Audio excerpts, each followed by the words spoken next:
an executive order, and some of the points in here that I'd like to make sure we are aware of. Whereas Native Americans have inhabited this continent since time immemorial. Whereas Wisconsin is home to 11 federally recognized Native nations and 1 federally unrecognized nation. Whereas the state of Wisconsin recognizes the historic, cultural, and contemporary significance of the indigenous peoples of this region. Whereas the sovereignty of Wisconsin Native Nations is affirmed in Executive Order Number 18. Whereas since 1991, the passage of the Wisconsin Act 31 of 1989, all public school districts and teacher training programs are required to provide instruction on the history, culture, and tribal sovereignty of Wisconsin's 11 federally recognized American Indian nations and tribal communities.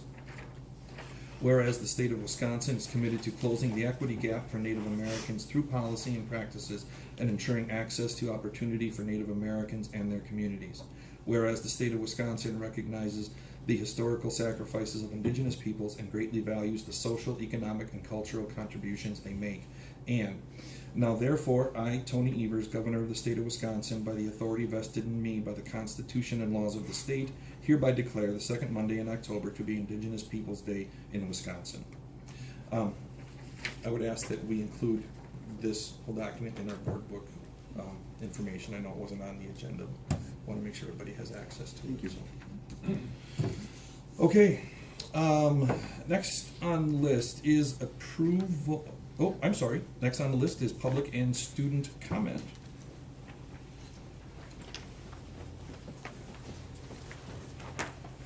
All right.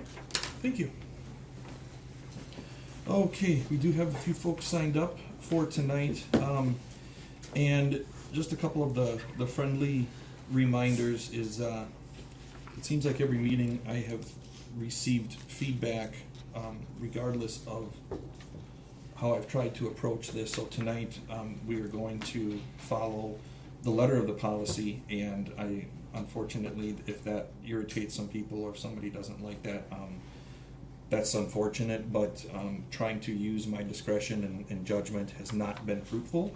So we will stick to the letter, and if someone, again, doesn't like the policy, we'll suggest, or somebody can suggest changing the policy.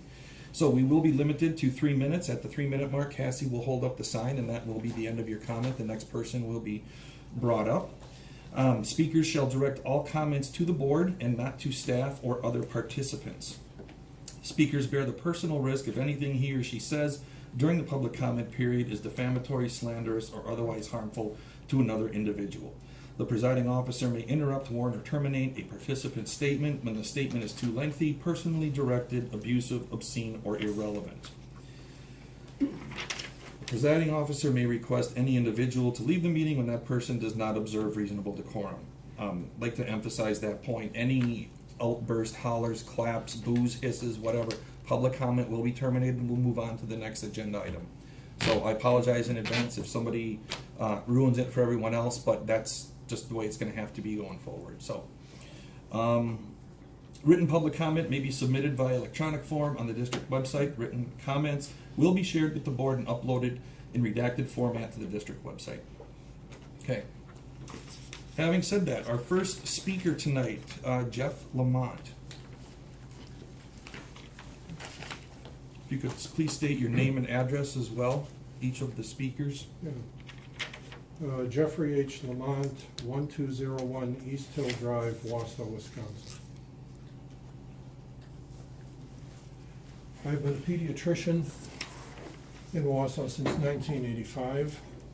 I serve now as the medical advisor to the nurses of the Wausau School District.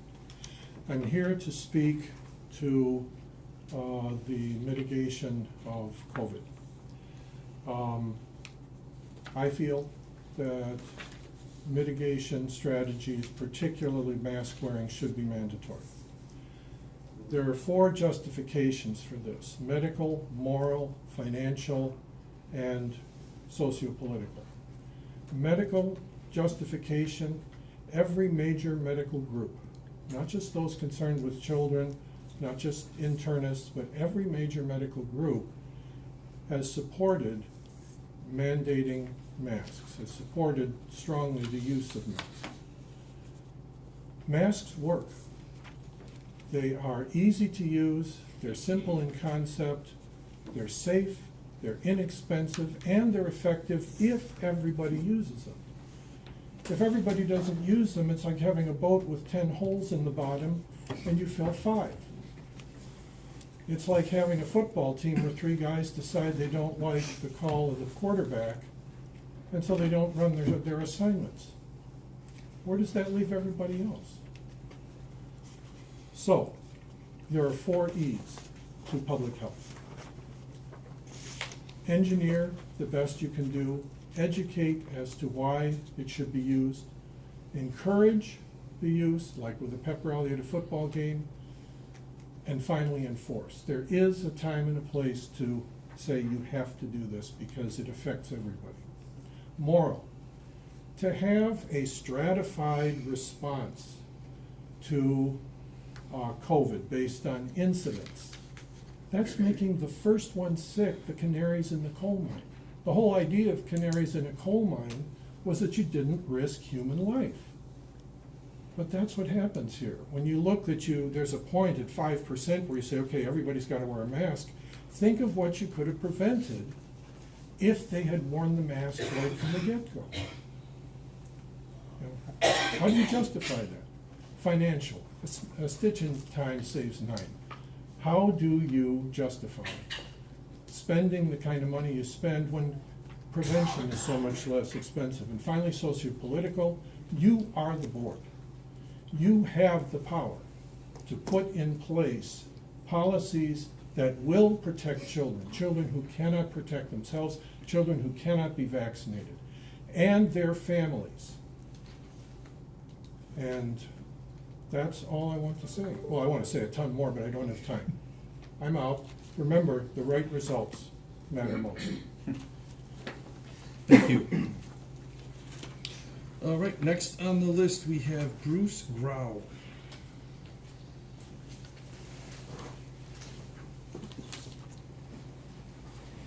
Bruce Grau, 1115 North 10th Street. Relating to rules for public comment, neither an audience member nor a school board member is allowed to respond or speak directly to the person making the comment. This is the time for that person to express themselves without fear of retaliation or intimidation. This is how our freedom of expression is upheld, even for dissenting views. I have witnessed and been the subject of violations of this decorum, the most recent being at the last meeting when a board member responded immediately after I spoke about something I said. Earlier this term, a person commenting was allowed to speak directly at me. This was the same meeting a fellow board member was cut off by a peer. If I break the rules, I'm censored. This should apply to offending board members as well. In light of such a pattern of behavior and lack of any corrective action by the board, does it come to any surprise that many in the public seriously question the real intent to clarify, or should I say revise, open meeting laws in regard to making public comments, or that this move is seen as an attempt to limit free speech under the misleading guise of protecting it? Particularly when it appears this body exhibits quite an anemic response of such expression by concerned members of the public. Please reaffirm your commitment to basic rights, especially the freedom to speak in dissent. Reinforce your intention to encourage public engagement without fear of intimidation, disrespect, or retaliation. You can begin by apologizing to me for the numerous times that I've been subject to intimidation and disrespect, both by direct action and inaction of members of the board. Please show us what decency and democracy looks like. Please show us that no one is above the rules. The public for which you serve expects this of you. Thank you. Next we have Mary Haves.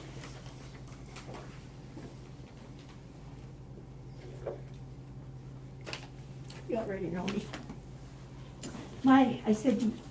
I've been here before. You know who I am. Please state your name and My address. name is Mary Haves. The address is 214 South 4th Avenue, Abbotsford, Wisconsin. Again, I'm here for the same reason, COVID. It's time that the school board stops playing politics with our children. As I'm aware, and I know that members of this board are aware, there's a Facebook group called Wausau School District Parent Resource Center. It is segregated.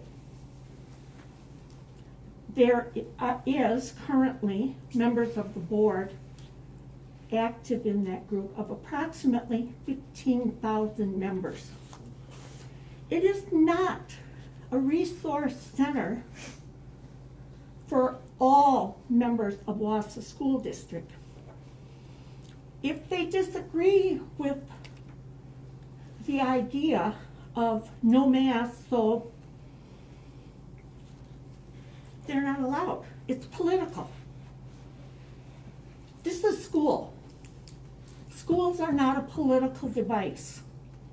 Stop playing politics with the children. I know who the members are that are in the group. I know what that group is about. I am a member of a group, but we are not a political group. Our group is we consider it medical. We are fighting for the health and safety of children. We are responsible for the billboard. That billboard, I want to clarify, was paid for by members of the community. Anything from a small $5 donation to a couple $100. It was not paid for by someone from outside the community. That billboard was paid for by people who don't have the extra $20. They gave up a gallon of milk or $20 worth of groceries to donate because they felt so strong about the health and safety of children. I think it's time that this board takes responsibility, each and every one of you, and starts thinking about the science behind this and not politics. I realize I'm from Abbotsford, but I'm coming back to Wausau. I'm a Wausau. I lived in Wausau for many years. And there's your time, ma'am. Thank you so much. And I will be back. And I will vote in the next election. And, all right, next on the agenda, item number 6, the approval of the consent agenda, which includes additional staff, replacement staff, contract increases and decreases, renewals and non-renewals, leaves of absence, resignations, terminations, voluntary retirements, minutes from the special session of September 13th, regular session of September 13th, and the special session of September 20th, all 2021. Payment of bills, budget status and investment report, school board member salaries, as well as donations to the district, which include Quick Trip, an anonymous donor, Merrill Meckler-Hickson, Armand and Nancy Linsmeyer, Rebecca and Patrick Presson, Clint and Jessica Smith, the Hogan family, Salvation Army, Teresa and Douglas Brown, Scott and Amy Katanich, I apologize if I missed that name, Cloverbelt Credit Union, Connexus Association, Ian O. Johnson, Aqua Finance, James and Judy Landis, Michael and Lisa Markovich, McClax Incorporated, Reuter Ware, Jeff and Shanna Salzman, Wausau Breakfast Optimist Club, Wausau West Football Boosters, Wausau Youth Baseball and Softball, John and Donna Zegas, and Mallory and Zimmerman. Thank you all very much for those donations. So I'm seeking a motion to approve the consent agenda with extreme gratitude for all those donations to the district that I just mentioned. So moved. Second. We have a first and a second. Any questions? All right, all those in favor, please say aye. Aye. Opposed? All right, motion carries. Thank you. Okay, on to old business. We gotta think of a different name for that one. Community engagement. Diana White shared information about the upcoming community engagement opportunities at a recent committee meeting. Is there any updates, Ms. White, from the? Just that we encourage the community to log on and take our survey, which is open through this Friday. And then we will share results with the board at the end of the month on the 27th. Do we know what kind of response rate are we seeing right now? Right now, we're at about 2,000, so we would certainly like to see some more, Out of how many? about 16,000. Okay. So an eighth, about 13%. All right. Do we send out the reminders or Yep. we do? Okay. Yep, we'll do another push at the middle of the week. Okay. Wonderful. All right. Any questions for Ms. White? Nothing? I have a question. Yeah. I'm sorry. I'm writing here. So can someone remind me, maybe I was asleep at the wheel, my fault. This survey, I looked through it a bit, and it mentions, the past referendum and possibly future referendum. Is this what the survey is for? Future referendum, like seeing what people are thinking about? Right, yes, Okay. yeah. Excuse me, yeah, we're just trying to get, as we said before, we're kind of going back to the start, right? We started with, board tours of some schools, just to kind of revisit the needs that are seen there. And we wanted to go back again and reach out to the community broad. Everybody's welcome, to respond to this survey. In the past, we've done surveys that were, if you remember, they were phone interviews, so they were limited to about 400 or 500 residents. Now we just wanted to get as much feedback as possible, and it is to inform possible referendum. As you saw on the survey, it's also getting a little bit of feedback about some possible restructuring. So we're just kind of starting with that, and then these engagement sessions, we would love to. We'll share some of those results. The board will get it first on the 25th. Then we have this scheduled for the 28th, the first session, and we'll revisit those survey results and do some digging into the meaning of the feedback we've gotten. And then we'll see what kind of response we get at those, and we can have further engagement sessions if necessary. So at this point, we're really just, if any of you can just encourage people to attend. That's our main goal at this point. We want to get as many people at that session as we can, so we can get some good conversation going. And it was 16,000 postcards were sent out? Correct. Correct, yeah. Plus, Mhm. people can Yep. reach it by Facebook and Yeah, other we even social have media. a few by hard copy. We've had people reach out. So any way that people want to give us their feedback, we're welcome. And one last question. So we've talked about board image before. Is this survey a part of that board image conversation? Because the conversation kind of dropped off, so I'm kind of wondering if the survey is part of that as well. No, the survey is really just about, again, going back to the beginning and trying to make sure we develop a solution to our needs that the community would support. Okay. Mhm. Thank you. Yeah, thank you. Any other questions? Okay. All right, moving on to item number 8. We have policy 167.3, public comment at board meetings, and this is listed for possible action. At the last meeting, we talked about this particular policy and the relevance of board members board members speaking during the public comment period. I have verbally shared some information that we received from our legal counsel, and we're fortunate enough to have with us tonight Mr. Kirk Strang, who the district has leveraged for many years for legal issues, to come in and help clarify, answer questions, make sure that everybody is on the same page over what the interpretations are, and more importantly, what the intent was behind this when we began. So, and I believe Board Member Roosh, you mentioned at the last meeting you had a legal opinion as well. Is there something you wanted to share? Yeah, well, it says it right here in the letter that the Attorney General staff doesn't endorse Oh, their understanding of the law.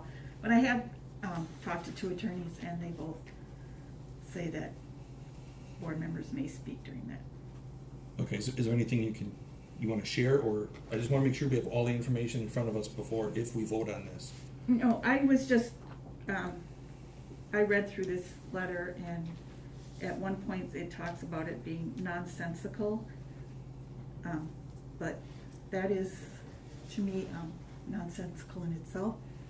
Obviously, when a board member speaks and they get up and leave their spot at the board table and take a position at the public microphone, it is obvious, I would think, to anyone that they're speaking for themselves.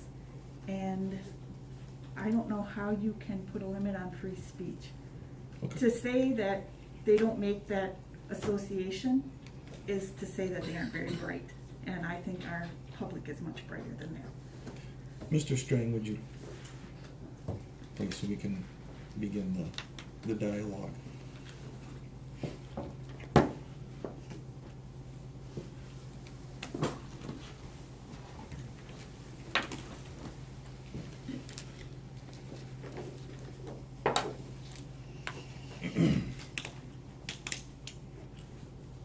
Thank you, Mr. President. I should start by giving a little background on the basis for the point of view that I have had and others have had on this part of the law.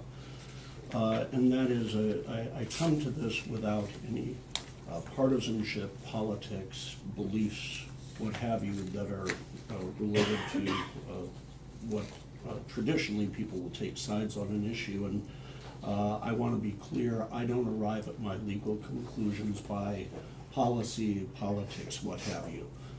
These legal conclusions are arrived at in good faith, objectively, because I believe it's very important for us in advising this school district and any number of other school districts that I advise to make sure that the school board understands that we approach legal issues as legal issues. That means, of course, that what we talk about when we issue a legal opinion is often devoid of policy.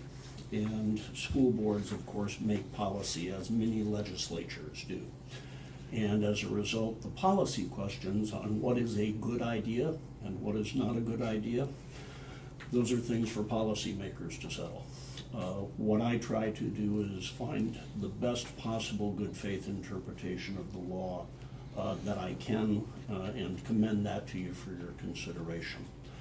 That being the case, I think you probably saw what really began as an informal note to the board president who had asked about this, and I had indicated that traditionally I and others in the Wisconsin School Attorneys Association were careful about this issue, and at least those that I had conversed with, and also informal contacts with the AG's office over the years, had led to the conclusion that board members, whether we're talking about school board members, city council members, what have you, that you run the risk of violating the open meeting law if individual board members participate in public comment as public commentators, as citizens will come before the board. And the reasons for that are fairly straightforward. One is the law consistently distinguishes between the board and the public.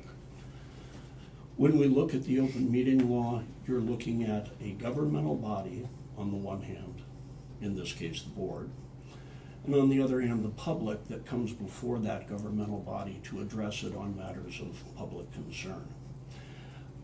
But you're not both. You're either a board member or a part of a political body, in this case a governmental body like a school board, or you are a citizen coming before that board. The language of the statute... That's your opinion. Indeed, it is, and I want to be very clear about the resources that are behind that opinion. One of them is we look at the statute's language, and we have to look at statutory language because It's wonderful if we can go to the books and find that the Supreme Court has issued a decision on this very point in these very circumstances, and we can walk away saying this matter is controlled by case law. It's not a very frequent occurrence that lawyers have that luxury. Usually what we have to do is take the statute and break it down and look at the language used by the legislature to come to a conclusion about what that statute means. One of the reasons I reached the conclusion, as I said, is I and others have taken the view that at least for purposes of a meeting, one cannot be all things. One is either a member of a governmental body or they are a citizen coming before that body, but not both. There is also, as I commended to Pat before, the League of Municipalities had issued an opinion on this subject, and the League cautioned against having board members or city council members or county board members coming before the body as part of public comment for fear that that will violate the open meeting law, because of course one of the things the public has a right to depend on, and I'm an open meeting law advocate in this respect, is the public needs to be able to look at the board's agenda and have a fair understanding of what the board is going to discuss or the board is going to take action on. And we always have to be careful in respect to public comments because, of course, one of the things that sometimes gets said about the public comment law is that there can't be any discussion of what a public commentator says. The board can adopt that rule, but that's not the statute. The statute does allow for de minimis discussion of what the commentator raises. So, of course, when we hear people say it's not allowed under the law to discuss it, that's not right. It's probably advisable not to get too far with any discussion, particularly a discussion on a public comment that is off agenda, because, of course, no one had public notice that that would be discussed. So, of course, even then, we advise caution in those circumstances. But, as I indicated, the League is another resource where individuals who've studied the question have come to the conclusion that it's important for board members or council members not to come before the board as part of public comment for fear that the open meeting law will be violated. I think the other thing is that I'm very interested in the opinion that was just referenced by one of our board members, because one of the things that I'm reticent to do, but will do anyway, is when the Attorney General's office, and I'm talking about the staff that is part of that team, really civil servants who've been working in the public records and open meetings law area for their career, not the Attorney General who's been elected, but the staff who works in this area and has for a long time. When they give you their sense of how the law will work in this area, they're very careful to tell you, we're not going to put that in writing for you. We're not going to tell you that this is a formal opinion of ours because every case is different, and we're not going to box ourselves in and make a commitment to that until we are formally asked to issue a ruling. That's just good practice on the part of the Attorney General's office. I point that out not because that particular point is something that you can rely on, because they tell us you can't, that you can't take that to the bank.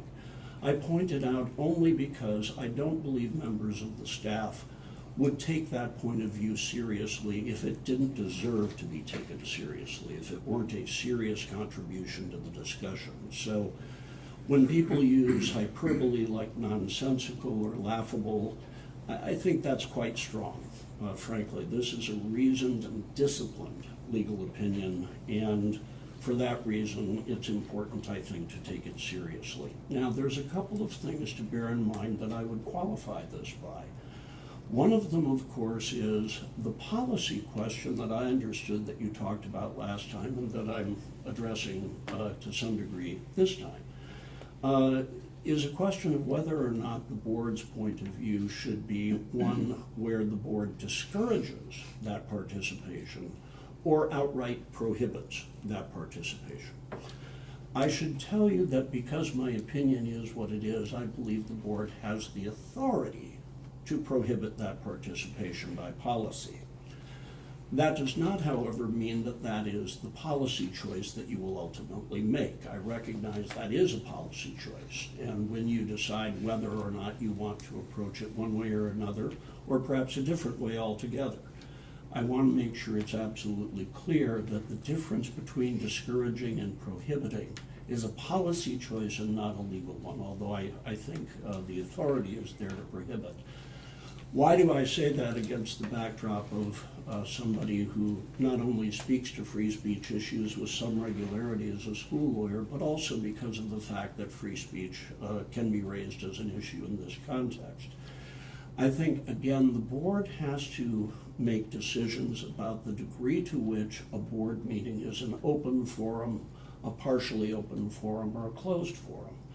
Because contrary to popular belief, free speech doesn't mean that we all can say whatever we will, whenever we want to, wherever we want to. There are limits as to time, place, and manner that apply to speech.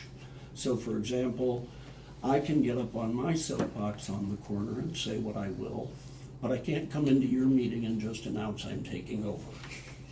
So there are limits to my ability to speak freely because, of course, that is the nature of an ordered democratic society which votes for representatives to come and represent them and do their work. So when I say that I'm guarded about it from a free speech standpoint, you, the board, certainly can decide to entertain whatever kind of public forum you want. And in fact, I do have Attorney General opinions with me that say the board can decide what the scope and contours of its public comment policy are.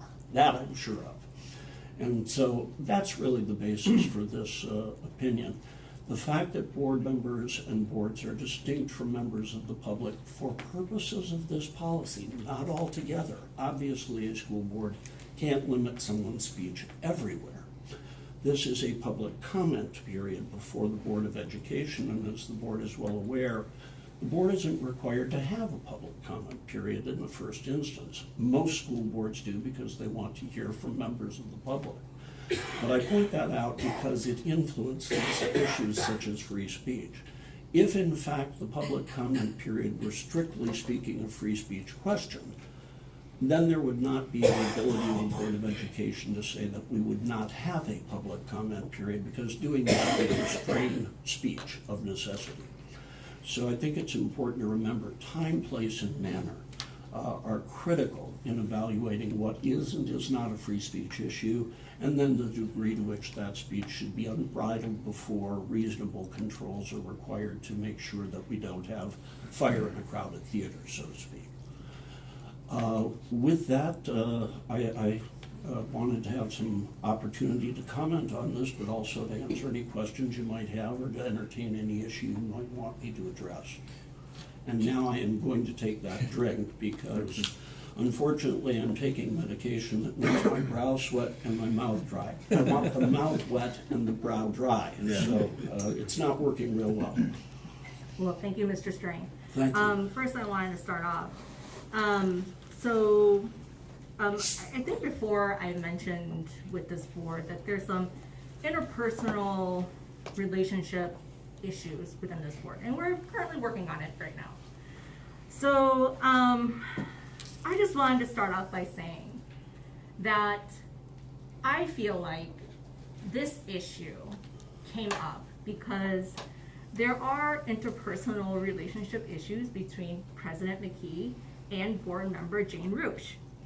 And so I just want to put it out there, that even before I ran for this position on the school board, I was sitting in this room and there were issues apparently very clearly to me that there are issues between then board member McKee and board member Jane Roosh. And these interpersonal relationships have now gone over into trying to control each other. It's crazy. This whole interpersonal issue, you're really putting us in a bad spot here to have us be here and to make these rule changes based on interpersonal relationships that have nothing to do with the school board as a whole. And it is just mind-blowing to me that at the beginning of this term, we had a whole conversation about board image. We want a good board image. We want, all of this stuff for our students. And then now, because of this interpersonal relationship and these fights that are happening between each other, now we have to deal with this as a board. I think that's ridiculous. If you guys are going to fight about it between each other. Do not involve this board. This is unfair to us that we are pulling our students and our employees into this interpersonal relationship here that's not working between the two of you. And I think this is ridiculous, and I would motion to just dismiss this because this is ridiculous. This is ridiculous. This has nothing to do with board rules. This has everything to do with interpersonal relationships. I'll second that motion. I can't speak to that, but Yeah, I I suspect the board member's comment There's was been a- directed to the board and not. Not I to you, can't Mr. Strang. respond to that. There's been a obviously. first and a Mr. second. Strang. I mean, I would like to comment, but if you want to vote on the first motion first, we can. Okay, we have a first and a second to dismiss this particular motion. All those in favor to dismiss, say aye. Aye. Aye. Opposed? No. Motion fails. Mr. Trollope, you were saying? Yeah, so I don't have a personal problem with Jane. I like her quite a bit. I think she's a very valuable board member and agree with her quite often. And yet, as an attorney, when I look at this, it seems to me that a board member speaking during the public comment section is a violation of the statute. Because I think you start with the premise that we have to provide notice for any topic we're gonna discuss.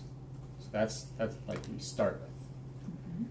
The statute gives an exception which says that we can provide for a period of public comment during which the body, that's us, may receive information from members of the public. It doesn't say that we can receive information from each other. It doesn't say we can discuss with each other. It says we can receive information from the public. So I think when you start with just a general requirement that we have to give notice for everything we're going to talk about, then you look at the exception and you sort of construe it narrowly, like because you start with this broad requirement to give you notice. The exception only says that we can take information from the public. It doesn't say we can take information from each other.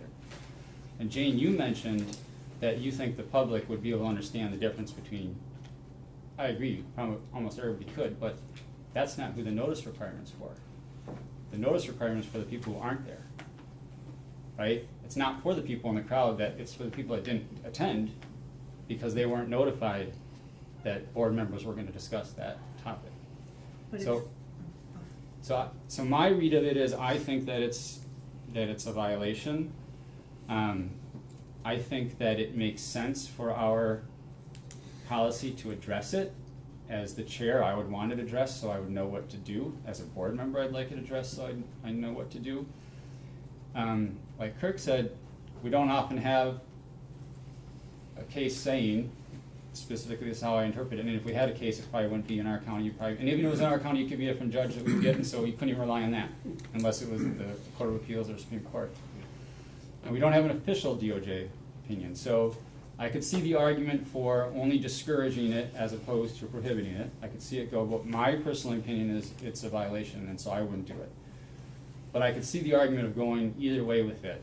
I sent an email to Pat earlier with some possible language, and one of the things I suggested is in the language that was proposed, it says that the board prohibits it, and then it goes on to say, but if you do it, A, B, C, and D. And that I don't agree with, because if the board policy prohibits it, that's it.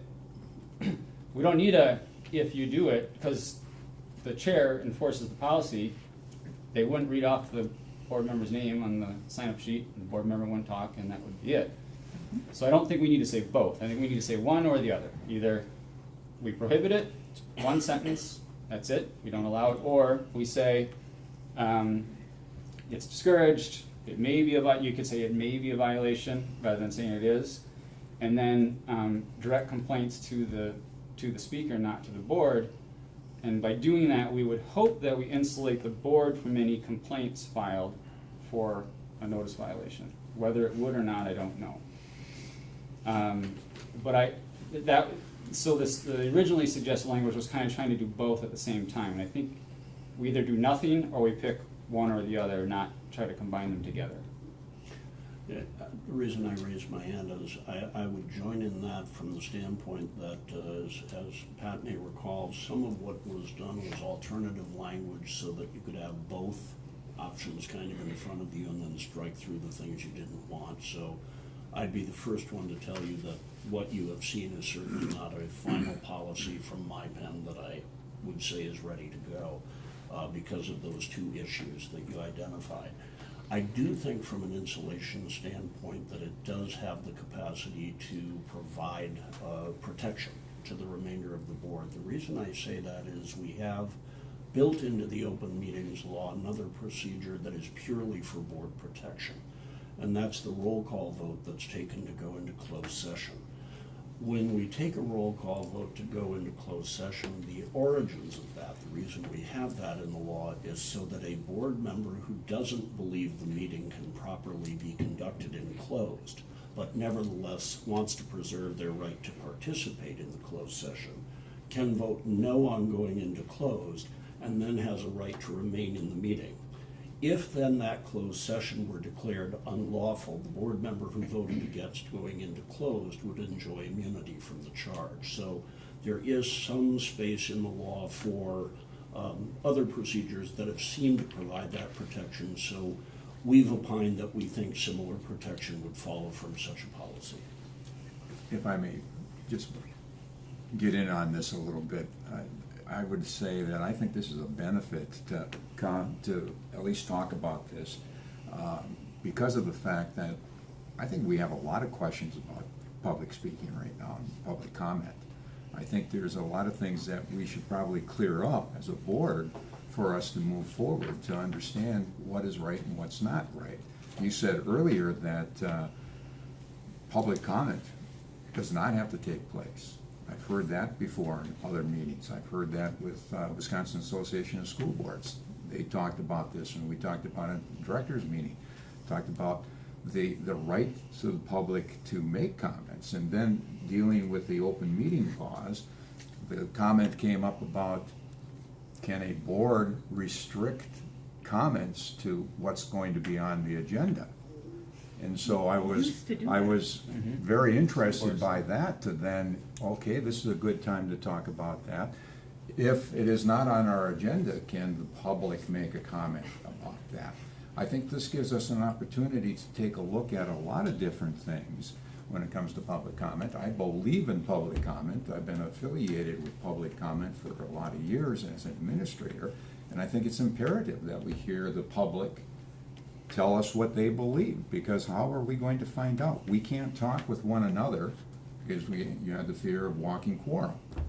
So you have to be in a position where you can listen to the public and hear what they have to say. So I just wanted to make a comment that I think this brings out a lot of different things about public comment that we should be probably discussing at this point in time too. And I would think that the boards that restrict their public comment only on agenda items would say the public it's very easy for the public to reach the board for off-agenda items by simply calling the board or emailing the board or contacting the board, as opposed to, so I would guess that they still appreciate the input and they can schedule it for an agenda item if they want to. So you would still hear from the public. I'm not saying that we should do that, but I'm saying boards that do restrict it that way, you still hear from the public either way. I actually think it's a better way to reach out to us because we're better able to discuss.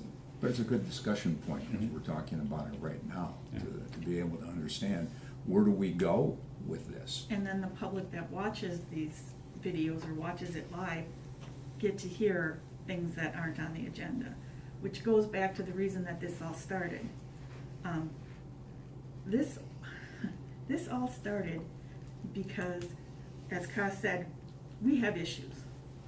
Twice since we've both been on this board, Pat has attacked me verbally during meetings. All right, just And hold on a second. I can. No, Yes, no, it's I'm videotaped. not gonna sit here and And listen to you make the those types of reason- accusations. It's true. Okay, It's true. No, it's not true. It is true. Go on with your opinions. And this is very political. The majority of this board does not want to discuss COVID. I'm not asking to talk about something frivolous. I have asked every week to put COVID on the agenda, just so we can have an inkling about what's going on in the district, what's going on in the community, and it never makes it on the agenda. So my only way to talk to my board members and let them know how I feel is to take public comment, which we're not gonna live in fear that we're gonna discuss this by accident and violate the open meetings law. The board member gets up, makes their comment, sits down, that's the end of it. It's not discussed. It's not been added to the agenda. And I, as a board member, get up from my seat, move to the public comment. People can see it. In the future, if I do it again, I will make sure that I say verbally at the beginning that I'm speaking for myself. But to take away my First Amendment rights, and we talk about wanting to hear from the public, they don't want to even hear from their fellow board members. You know, unless we have a better way to get things noticed on the agenda, what other option do I have? But I mean, I could, if you decide that you aren't gonna allow me to speak anymore, I'll just issue a press release. I mean, you can stop me from speaking here, but you can't stop me from speaking everywhere. I can write something up and someone else can read it. You don't even have to know it's from me. This is just political. You're listing, but you're right though, you're listing ways that you are allowed to express that. You could send an email to the board. You know, we gotta be careful, we can't be emailing back and forth and discussing things, but you send us emails sometimes with things you want us to read. You can issue statements. But my constituents never get to hear it. We don't have a First Amendment right to discuss things that we don't notice. And We have that's a why we statute. don't discuss public comment. We have a statute specifically, you know, if you take away, 'cause Kyle, you mentioned this personal issue, but I think the personal issue is clouding your interpretation of the law. If we take that out and we're talking about something else, tell me how your read of this law, which says that the exception to notice is that the body can receive information from members of the public. If we take away all the side issues, how do you interpret that to say the board members can present information to each other? Because you step back from being a body in the body of the government. What I am saying is, this issue wouldn't even have come up No. if there wasn't this interpersonal thing going on. And back maybe and that's forth. true, but I don't know if it is. Because- but- That's where you're wrong. The complaint came from a member of the public. That's where it came from. You should know, Jane, because I believe you already talked to somebody about it. I did. Okay? It came from a member of the public. My question was, my answer was, I don't know if this is allowed or not. I reached out to Mr. Strang to say, here's the situation, is this allowed or not? This was already in the works before that complaint came in, so please. No, I don't The believe official so. complaint, Yes. whenever that came in, wonderful. This whole discussion started because somebody brought it forward. Who? Who did the complaint come from? Yeah. Okay, there you go. Who When the did it- discussion happened with me and somebody else versus when an official complaint was filed are not the same day. Right? There's a time lapse in there.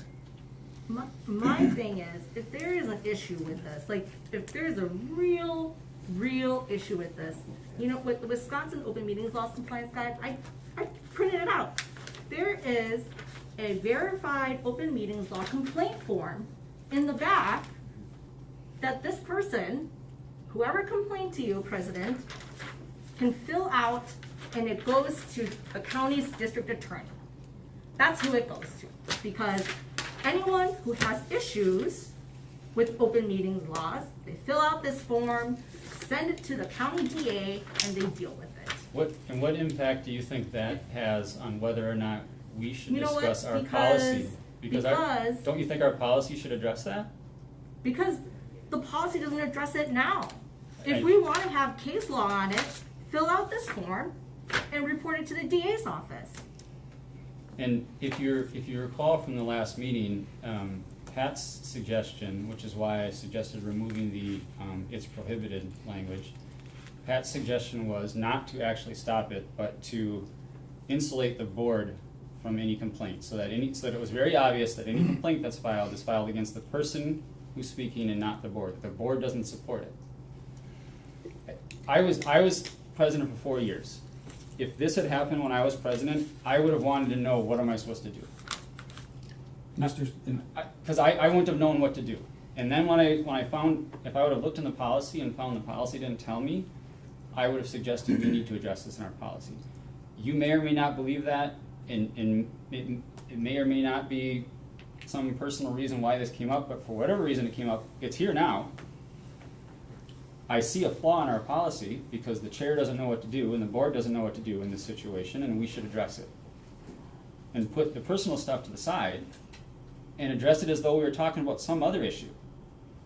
And come to the right conclusion, no matter what the reason why it came up with in the first place. Let's come to the right conclusion and have a policy that addresses it.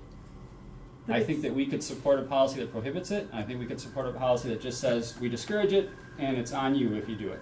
As long as the board is protected, and Mr. Strang, you can attest to this, what has the nature of our conversation been when I first brought this to your attention? Was it about silencing somebody, or was it about making sure the board is on the right side of open meetings law? Stop playing games. Well, it was posited to me as an open meetings question. I don't really know anything about interpersonal interactions between board members. As you know, I'm not somebody who lives in Wausau and is not familiar with the board, apart from occasional board meetings, and certainly in dealing with administration on behalf of the board when the administration gets legal advice. I certainly took it to be a question about an open meetings law issue. Thank you. It doesn't prove anything. You know, Lance, everything you said, everything you just said, I agree with you. I agree with you. But if there wasn't this underlying interpersonal relationship that not everyone gets to see, because you know, we all know, we can't deny that. Okay? I agree with you, but if there wasn't this underlying interpersonal relationship issues, I would have never brought that up, because then it wouldn't exist. It wouldn't exist. And I just want to let everyone know too, in an open meeting, if this is an open meeting, 2 board members here, 3 actually, attacked Jane because of what she wrote on social media. That was in an open meeting, so I can say that. And so when we had that conversation, at the end, we determined that, you know what, everyone here is an adult. If Jane owns what she did, okay, how do we live with it? We're adults and we move on. As professionals, as adults, that is what we said we would do. And now they're bringing this interpersonal relationship on the board, and is unfair. Well, but we're not. You shouldn't even be dealing with But we're it not because of here that. to talk about comments made outside of meetings. We're here to talk about whether or not we're violating the notice provisions. Jane, I hope you believe me that No, I'm a legal nerd, so I'm just looking at this as a statute and trying to figure out what's the legal right understand it, thing to but do. if you take away that first sentence of the proposed language, it's just saying, if a board member gets up to speak, it's all on you, just like anybody else that gets up to speak. Anything that goes wrong, it's on you. A part of the argument too is that a board member can't get something on the agenda. If that's the case, they're using public comment to do so in potential violation of the statutes of open meetings laws. But the fact remains that a board member can call a motion during a meeting to have something placed on the agenda. If they get a second, the board can vote on it, and then that item would go on the agenda. So the argument's rendered kind of useless because there is an avenue for board members to get something on the agenda if it's not being put on the agenda by a board president, right? That was the process Ms. Lowe followed, what the genesis for our September 20th meeting. She did exactly what the policy outlined, and we had the meeting. So the answer is yes.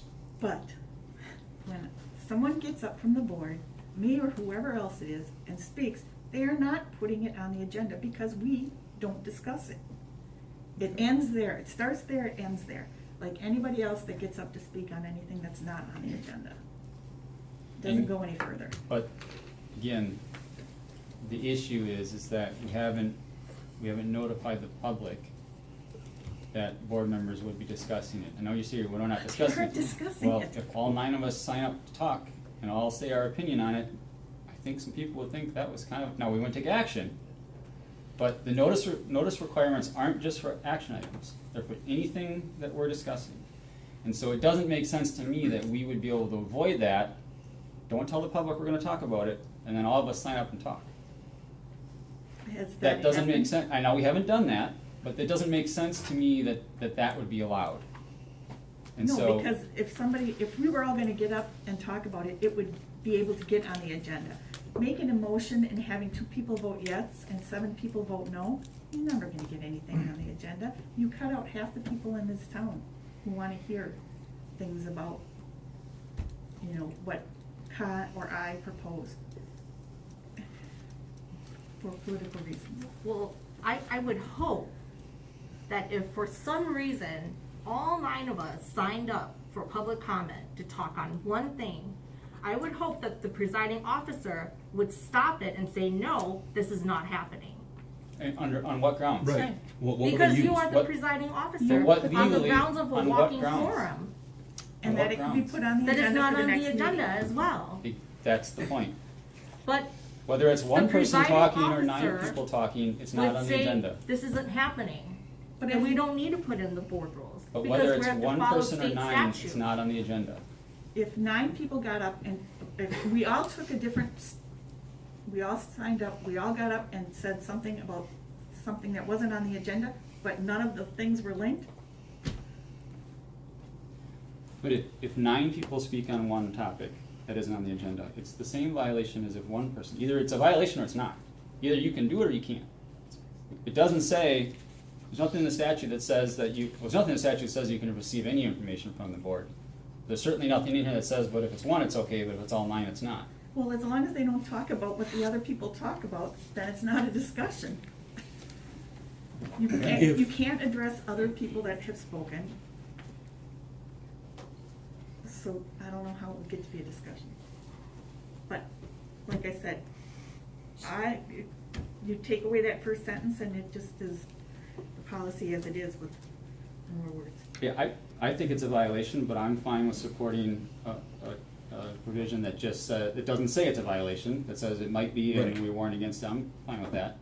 My personal opinion is it's a violation, but I'm okay with just warning against it. And your comment that you just made, basically it was the same type of comment that came up at the Wisconsin Association of School Boards, where they said it could become identified as a walking quorum within the meeting itself, and that would be the fear that, or the comment why the lawyers at that meeting said, don't encourage that.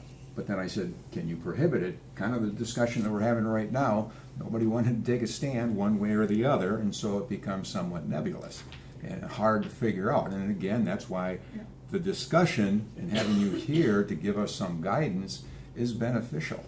And talking about these types of things and saying, do we then create a walking quorum at our own meetings by doing that? Well, that would just be stupid, and the 5th person that would speak would be the one that would be making the violation because it would become. So we have to get here early and sign up first? Yes. Yeah, that's not how the law works. I'm quite confident. I have a concern. I'm really not clear. If I was running the meeting and the policy said it's prohibited, I would know exactly what to do. It would be prohibited. I don't understand what advantage there is to discourage it and how that would be helpful to the person running the meeting or to the board. So would somebody clarify that for me, It just please? keeps you from getting Yeah, sued, I basically. think you have the authority as a board to prohibit it. I think I mentioned that before, but just to reiterate, I think you have the authority to do that. Not all boards choose to do that choose to make policy in this area, so the question becomes, as you asked, what good does it do anybody to simply discourage it? again, not to take sides in the debate, but if you were on the side of wanting to discourage that in the name of not having open meeting law violations, essentially what the board would be doing is saying that the individual is choosing to make that choice on their own, that the liability associated with violating the open meeting law doesn't extend to the other board members who are not making that choice. That would be the purpose of the policy, is to effectively immunize other board members from a claim of a violation. Pat, can I read the language that I was Yeah, suggested? that's what I was gonna suggest we go to, Okay. because what you just described, Kirk, is exactly what I believe our goal should be, would be to insulate the rest. And when people continue to choose to do what they want, whether it's today, whether it's in 5 years from now, at least we know that the board, the rest of the board is protected. And that person is on their own, I can't remember what the language was, but Yeah, so that's the goal. Right, because I think the linchpin in the debate, sometimes can be at cross purposes, but I'm satisfied that to answer these questions, and I've adopted an answer, I gathered that the board members who I've heard from also have adopted an answer to the following question. Can you be a member of the board and a member of the public both at the same time at the meeting? And I think the notice provisions of the law indicate what Mr. Trollope indicated they do. I think that the notice provisions of the law make clear that when you are elected to be a school board member, the rules changed for you. The rules changed for you on what you can talk to your fellow board members about. You're no longer a private citizen who can talk to board members because you might start a walking quorum, whereas if you were a private citizen, you don't have that concern. So someone's identity as a board member matters in the analysis, and whether or not you choose to make policy on it is another question, but there's no question in my mind that board members under the law constitute the governmental body that is sitting before us and is publishing notices under the open meeting law. I don't think it's possible to read this statute as allowing people to step in and out of that role at their choice. I think you're a member of the board and those rules bind you from that point forward. So I took out the prohibiting part, and I also changed the part saying it does violate the law to say that it may, even though I think it does. So this was my suggestion, and I emailed it, Pat. Board members participating as speakers during a period of public comment may violate Wisconsin's open meetings law. A board member who participates as a speaker during a period of public comment does so at their own peril under the law and without the endorsement of the board's members or the board as a whole. In addition, any statements made by the board member participating as a speaker during a period of public comment do not necessarily represent the position of the board's members or the board as a whole and shall in no event be binding on the board. So it's mostly the language that was in there, but I took out the prohibiting part, took out this thing saying it is a violation, changed it to that it may be a violation. Right. As an attempt to insulate the board, but still say, board members, if you disagree and think that it isn't a violation, I hope nobody would do it if they actually think it is a violation, but if you think it's not, then you're on your own. Can I ask you a question about what you said? So if you believe, and you obviously have a more expert legal opinion than any of the other board members, and certainly you as well, obviously, that's why we invited you here. If you believe it's a violation, why would you want to adopt language that says it may be a violation? Well, the only reason I would hesitate on saying it absolutely is because we don't have that case that says, my interpretation of it is that it is, and I know a lot of times people think that in the law you can just take a fact situation and just say what the result is, but you can't. You have to do what was described earlier, which is you look at the statute, and you try to apply it, and then you come up with what you think. And I think that the statute doesn't give an exception for board members to talk to board members, but Jane may disagree and think that it allows for it. And as long as we're insulating the board, I'm okay with that, Right. And I think the most important thing is that we have something in there either way. If we have three choices, one is do nothing, one is prohibit it, and one is put something like this in there, the do nothing one is actually my third choice. Because as the chair, I would, as soon as this came up, I would have also sought an opinion and said, what am I supposed to do next time?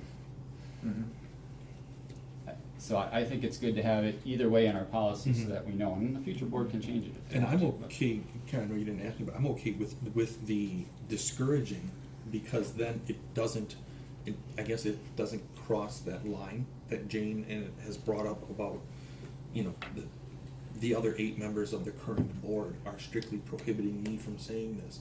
You can certainly continue to do it, but just, you know, again, it's formalized, as Lance described, that you do so at your own risk, or whatever the word is, I think that was used, so. Yeah, and I just used the language that was Yeah. in there already. So there's still that option out there, it just protects the board, which is what I mentioned 2 weeks ago was the goal, so. So as chairman, then if I say I chose to go down and speak, would you make that a statement and make that known to the public at the time that that happens, so that there's general public awareness, or would you just say this Policy's right protected there. us?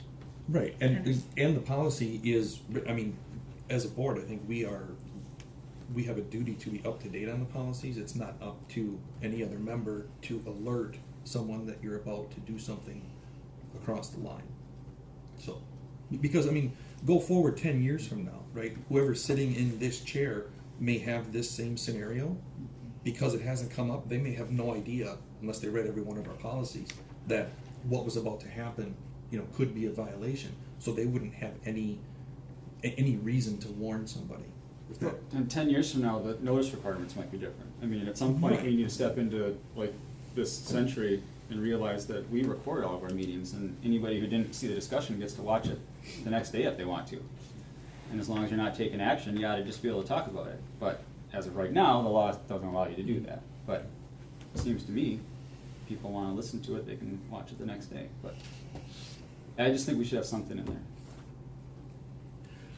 Okay, fine. So, question. If a member does participate in public comment, and we are discouraging it or prohibiting it, whatever the vote's going to turn out to be, what would happen to that member then? Well, What's the board going to do? If we're prohibiting I would it, like to, they I would wouldn't like do to it. know the consequences. If we're prohibiting it, then the board member wouldn't speak in public comment. Because the chair would enforce the policy like they enforce the 3-minute policy, like they enforce everything. If we're just saying, you're on your own, then the board doesn't do anything. right, and even the prohibit part, if a board member still chose to get up and speak, I don't think anybody wants to get into a wrestling match over the microphone, you know, to strictly prohibit it. I don't know what the ultimate, you know, behavior change would have to be in that scenario. So, which is why, another reason why I was okay with the whole discouraging part of it, because as long as they're on notice that it's on them and not the rest of the board, I think at least for my purposes, that's sufficient. But, Yeah. I mean, if it was me, I would just call a special meeting. I wouldn't try to speak during the public comment section. I wouldn't take the chance that it's a violation of the law. That would be my choice. If a different board member wants to take that chance, then I'm okay with that. So in moving forward, we would have to change our policy. Yeah, that's what this is. And that would have Request to be is to done. add this to it. And that would be the possible motion today. okay. Probably the next logical step. Yeah, I just wanna make sure that we've exhausted all comments, feedback, questions from Mr. Strang. Okay. All right. So this is listed for possible action. Is there any motion forthcoming from the board on this topic? Do we make a motion to try to do it tonight, or do we wanna see something in writing again, because I made changes to it? I mean, I'm fine to make the motion with what I suggested, but if you'd rather see it in writing and bring it back, I mean, either way is fine I with would me. think so. I think we've spent I say we time. do it. Yeah. Pardon? I mean, I think we can make the Make the motion motion. tonight. We've spent a lot of time on this. Yeah. Yeah. What I read, is that I'd rather address it now than try to do 10 amendments to it, so. Why don't you read it one more time, Okay. Mr. Trollope, and we'll be finished. It's just easier rather And than then making send a it to motion and then Cassie. amending it, yeah. Board members participating as speakers during a period of public comment may violate Wisconsin's open meetings law. A board member who participates as a speaker during a period of public comment does so at their own peril under the law and without the endorsement of the board's members or the board as a whole. In addition, any statements made by a board member participating as a speaker during a period of public comment do not necessarily represent the position of the board's members or the board as a whole, and shall in no event be binding on the board. So most of it's the same as what's proposed, but there are a few changes in there. All Are there right, any suggested changes? If not, I'll make the motion to. Okay. Then I move that we add that provision to our policy 0167.3. I'll second. And Okay. before we vote on it, I just want to say that I'm going to vote no on this because I took an oath not to violate the Constitution. And Mr. Strang, I know that you said time, place, and manner. That matters as well. And I know that as a history major. I know that. And so if a board member wants to step up during public comment and say what they want to say, time, place, and manner. The time to say it, place to say it, in the manner that they say it, if they're respectful, is fine with me. So I just want to say, I'm going to vote no. Yeah, and I have some background on constitutional law as well, and I believe that Wisconsin's open meetings law and the notice requirements found in the statute place reasonable restrictions on free speech. And it does restrict what we can say in a meeting. It doesn't restrict much of what we can say outside of a meeting, but it does restrict what we can say in a meeting, so I don't believe there's any First Amendment issues at play there. So I'll be voting yes for my own motion. okay. Cassie has. Do you have a suggestion of where you want it placed in the policy, should this pass? Or just at the end? We can send it, right? I think as you read it, but we'll send it. Yeah, I think you can add it at the end. Yeah, Just right at that's the fine. end, so it'll be subsection M. Yeah. Okay. No, I probably already knew this from the discussion, but I do not believe the proposed policy is unconstitutional. Okay. Wonderful. All right, Roll call vote as well. we have a I'm third. sorry. Roll call vote. Oh, okay. All right, roll call vote, Cassie. Jim Boucher, Yes. John Kreischer, Yes. Kyle Lowe, No. Cody Nicolai, Yes. Jane Rouge, No. Lance Trella, Yes. Karen Vandenberg, Yes. Lee Webster, Yes. Pat McKee. Yes. And before we move on from talking about public comment, I'm horribly embarrassed that Dr. Lamont had to come and sign up for public comment to speak to us, as he is the medical advisor for our district nurses. If he wants to speak, he should just be able to call either Pat or Keith and say, I'd like, 5-10 minutes tonight, or at the next meeting. Of course, it has to be long enough that it can be on the notice, but I found it embarrassing that he had to come and sign up for public comment. Yeah, I would have no issue. I don't know that there was a request, like. I but- don't think he knew that he could Okay. request it, but it would be nice if our staff knew that. Well, and of course, it'd have to be on the agenda. Right. Yeah, that, It would and have that's what to I'm be, saying. If Dr. Lamont wants to be on the agenda, I don't think there would be any objection to having him speak to whatever it is he wanted to speak about, given his role, as he said. Well, it would be nice if he was. Mr. Strang, before we leave this public comment piece, I would just ask one clarification to a statement that you made earlier about board members' ability to reply to public comments that are made. And in the statute, it's 19.83 sub 2. It says, and you referenced this, but during a period of public comment under 19.84 sub 2, a governmental body may discuss any matter raised by the public. Can we interpret that? Because as long as I have been on the board, it has always been, no, you can't reply, et cetera. And again, that was never, I don't believe, an official opinion. It was more, that's what I had heard. Right, and we don't have it was mentioned earlier that doing so violates our policy. Our policy doesn't say you can't. Right. We've been told in the past, you should try to avoid it. Yes. Because it's a slippery slope. I think and Kai has the open meetings guide over there, I think what it says basically is you can't have any substantive discussion, you certainly can't take action. But it's a slippery slope, because if you start correcting things and you don't correct something, it's kinda like when you comment on something on a newspaper article, you comment on one thing because they were so wrong, and then if you don't comment for the rest of the time, are you now endorsing the rest of the comments? And that, so it's tricky. And if you comment, you should be right. It's tricky because Yes, it is, and I think Can the way board it's members, handled- I guess You my can, question is, can board legally. members reply to public speakers after they're done with their, Let me see if I can do this in sequence for Yeah. you. First of all, the board itself can regulate the extent to which board members respond. So just to be clear, if you wanted to, you could do that. Secondly, you have two different scenarios, generally speaking, that the guidance of the Attorney General speaks to. One of them is when a public commentator comes up and comments on something that is not otherwise on the board's agenda. That means the public had no idea, if the board starts talking about it, that this would be a board discussion item for tonight. There, the Attorney General is a little more strict and says, you know, you can probably discuss it in the most minimal way, perhaps to get it on a new agenda for the next meeting or something like that, but they don't want you to go too much further than that because of the fact that it's not noticed and the comment is off agenda. Do they say that everything is fair game under the open meeting law if it's on agenda? No, they don't say that. They still want you to be mindful of what your agenda as a board is to the public.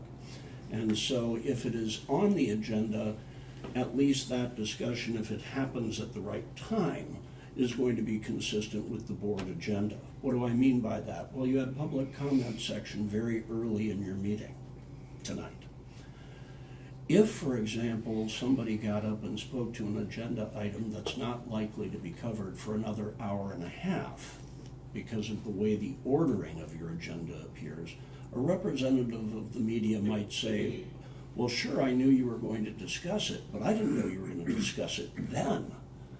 We didn't have a chance to get over there by the reasonably expected time you were going to talk about this. And so I think even when you're dealing with on-agenda items, you want to be very mindful of your own agenda and the placement of that discussion issue before you go too far with the discussion either way.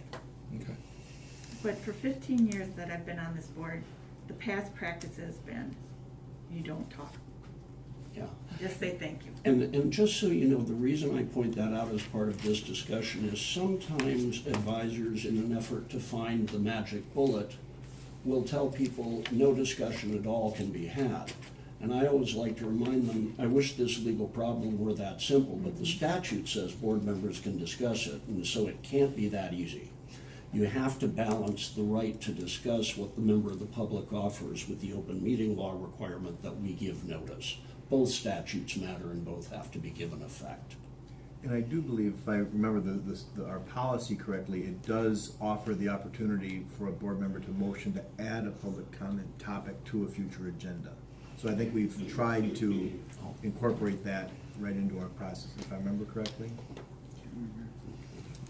Okay. Hopefully that sequence Yeah, so helps you understand my point. as I took it, just so everybody's clear, any board member can reply. The issue becomes if it rolls itself into a much deeper discussion about a particular issue, that's where we would run afoul of notice, not notice, etc. And that's where lawyers who are advising you not to get close to the violation line if you can avoid it Yeah. are going to say, don't discuss really more than to acknowledge we need it on the agenda if it's an off-agenda item, and if it's an on-agenda item, not much more than that, at least if it's not timed with the board's general discussion of the issue. Okay, helpful. All right, thank you, Mr. Strain. Yeah, thank you for having me tonight. All right, next on the agenda is our open forum, board member professional growth and development report. I will ask that the board members share any growth and development that happened this past month. Anyone? Nothing? Well, I would say one thing, we do have the Wisconsin Association of School Boards Region 5 banquet is going to be this Wednesday. And people are still invited. If you are interested in going, please let Cassie know. Thank you. All right. You do have to be vaccinated to attend the dinner or have a recent negative COVID. Correct. But you can attend the meeting part of it with a mask. The mask is a mandate. Yes. Correct. Okay. All right. Thank you. Next, we have the legislative update. Ms. Lowe, if you would provide our legislative liaison report, please. Yeah, thank you. So at the beginning of the meeting, you did read the Governor Evers' proclamation for today. And I just wanted to let people know that Wausau's Mayor Katie Rosenberg released a proclamation as well. And in her proclamation, she does mention that we are on Ojibwe and Menominee land. And so, and she also mentions that Wausau is Ojibwe. And so it means far off land. And so I knew that because I did a study on Wausau when I was in college. So, and in addition to that, Attorney General Josh Call, Governor Evers, and Lieutenant Governor Barnes, and the Missing and Murdered Indigenous Women Task Force, together they recognized Indigenous Peoples Day, and they came out with a news release as well. So I'm not going to read all of that, but just pointing that out as well. So first off, so there is a federal class action lawsuit filed for failing to protect Wisconsin kids from COVID-19. This article came out October 7th. And so I guess this Minocqua Brewing Company is a super PAC that is planning to fund federal class action lawsuits against Wisconsin school districts that aren't following guidelines to protect children against COVID-19. So I'm not going to go too far into that. October 7th as well, State Superintendent says mandated vaccines for eligible students is not off the table. She made that comment in an interview, so that was October 7th. October 7th as well, Attorney General Josh Call and the DPI announces online safety courses for parents and caregivers. And so it is in a free online course for parents and caregivers on how to keep kids safe online. The course comes as the Department of Justice and DPI recognize October as Keeping Kids Safe Online Month in Wisconsin for the 5th year in a row. So it is a free online course, and if parents are wanting to find this online course, I found this on the Wheeler Report. Go to October 7th, and the release is in there. You can click on the link and go see the free online course.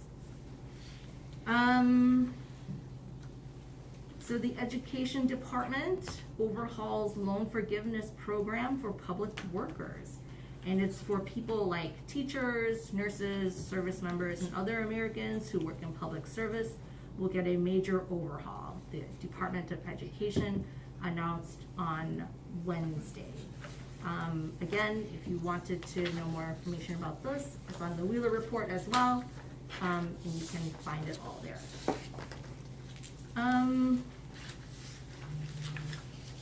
Let's see, and then last, I wanted to add, I'm sorry, second to last. So Attorney General Josh Call, he joins a bipartisan coalition in support of congressional hearings addressing youth social media use. And this is in regards to CEO Mark Zuckerberg. They wanted to release a kids Instagram version. And so Attorney General Josh Call is joining with other attorney generals to discourage the release of this Instagram kids social media app. So on October 5th, Attorney General Merrick Garland did release a statement saying authorities will target school board threats. So after Merrick Garland released that, there was a statement released by John H. Ashley of the WASB he's the executive director of WASB, and he basically just says, citizens are welcome to passionately express their viewpoints to their elected officials, but any individual threatening the safety and health of an elected official should be dealt with in accordance with criminal statutes, both state and federal. And that's all. All right, thank you. All right, next we have superintendent commentary. I do have a few things tonight. Just a follow-up to the legislative report. The Assembly did take up a number of education bills. Some are,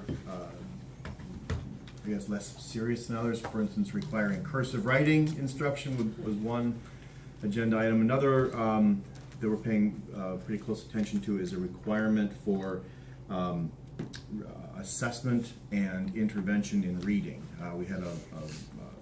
We were able to speak to a legislative representative last week.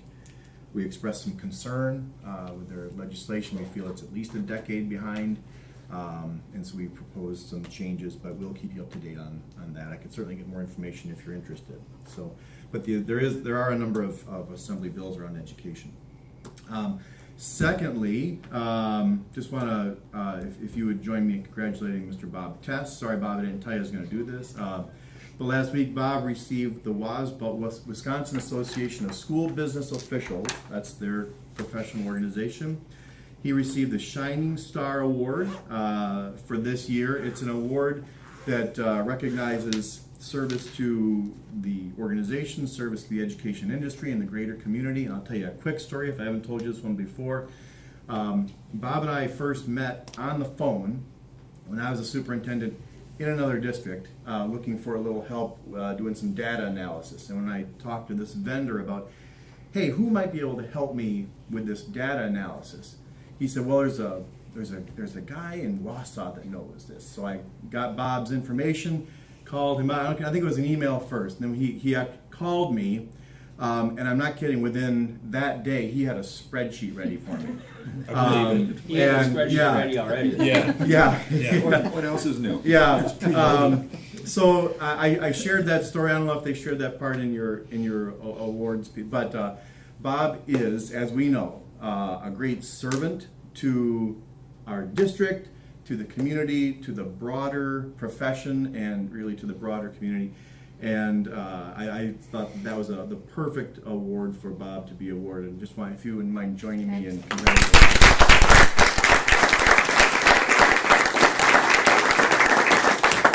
Love working with you. Congratulations. So that's what I've got tonight. All right, thank you. I will ask that the board member liaison district activity report be entered into the official record, and I will then seek a motion to adjourn. So moved. Second. All those in favor? Aye. Opposed? Motion carries. We are adjourned. Thank you, everyone.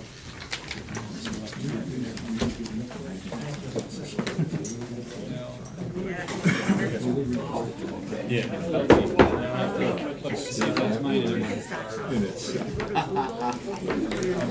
It's tough.